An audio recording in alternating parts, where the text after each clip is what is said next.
ഇപ്പൊ തന്നെ നമ്മൾ എടുത്തു നോക്കിയാൽ നമുക്ക് ഇൻഫ്ലുവൻസ് ചെയ്യുന്ന ഇൻഫ്ലുവൻസേഴ്സ് എന്നും പറഞ്ഞാൽ നമുക്ക് എന്തെങ്കിലും ലൈഫിലൊന്ന് അവരിൽ നിന്ന് ഉൾക്കൊള്ളാൻ പറ്റുന്നവരെന്ന് ഉള്ള രീതിയിൽ എത്ര പേര് കാണും.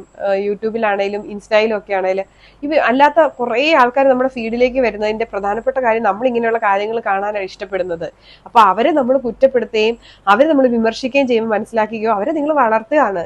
അവരെ ചൂഷണം ചെയ്യുന്നവരെ, ഇപ്പൊ രേണുവിന്റെ കാര്യം പറയണ രേണുവിനെ അല്ല, രേണുവിനെ ചൂഷണം ചെയ്യുന്ന വ്യക്തികളെ നിങ്ങൾ വളർത്തുകയും രേണു സത്യം പറഞ്ഞാൽ അവിടെ ഒരു ഇരയാക്കപ്പെടുകയോ ചെയ്യുക. ആ കുട്ടിക്ക് ചിലപ്പോൾ കിട്ടുന്ന ഒരു 10,000-6,000 രൂപയായിരിക്കും. 2 കുഞ്ഞുങ്ങളെ വളർത്തുന്ന ഒരു അമ്മയാണ്, വേറെ വരുമാന മാർഗം ഒന്നും ഇല്ല.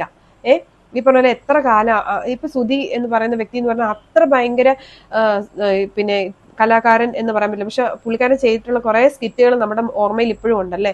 അപ്പോൾ ആ ഒരു ഇതൊക്കെ വെച്ച് കുറച്ചു കാലം അവരെ ആരെങ്കിലും ഒക്കെ സഹായിക്കായിരിക്കും. പിന്നെ മുമ്പോട്ട് ആ കുട്ടി എന്ത് ചെയ്യും? ഇവിടെ ചൂഷണം ചെയ്യുന്ന കുറെ പേരേ ഉള്ളൂ. അവർക്ക് വേണ്ട വിധം ചൂഷണം ചെയ്യാനുള്ള കമന്റ്സ് നമ്മൾ ഇട്ടുകൊടുത്ത് അവർ നല്ലൊരു തുക മേടിച്ചിട്ട് ഈ 2 മക്കളെ വളർത്താൻ അവർക്കൊരു തുച്ഛമായ തുകയും ഒരു ലോഡ് പുച്ഛവും കുറേ വിമർശനവും ജീവിക്കുക. അതായത് ഇപ്പൊ രേണു റോഡിൽ നിന്ന് കരഞ്ഞാൽ പോലും ആരും വരികയില്ല ആ കുട്ടിയുടെ അടുത്ത് സഹായത്തിന്. ആ കുട്ടി ഇപ്പൊ പോലീസ് സ്റ്റേഷനിൽ പോയെന്ന് പറഞ്ഞു. എനിക്കറിയില്ല എന്ത് കാരണത്തിനാണ് ആ കുട്ടിയുടെ ഭാഗത്ത് തെറ്റെന്ന് പറയുന്നു. ഇപ്പൊ ഞാൻ ഓർത്ത് അത് 2 വ്യക്തികൾ തമ്മിലാണ്, എനിക്കൊന്ന് ഒരു യൂട്യൂബറും രേണുവും തമ്മിലുള്ള പ്രശ്നമാണ്. അപ്പോൾ അവർ തമ്മിലുള്ള പ്രശ്നമാണെങ്കിലും ഞാൻ ഓർത്ത് ശരിക്കും രേണുവിന്റെ റോഡിൽ വെച്ച് എന്തെങ്കിലും തരത്തിലൊരു ഉപദ്രവമൊക്കെ നേരിട്ട് കഴിഞ്ഞാൽ സത്യം പറഞ്ഞാൽ ആരും കാണത്തില്ല ആ കുട്ടിക്ക് കേട്ടോ.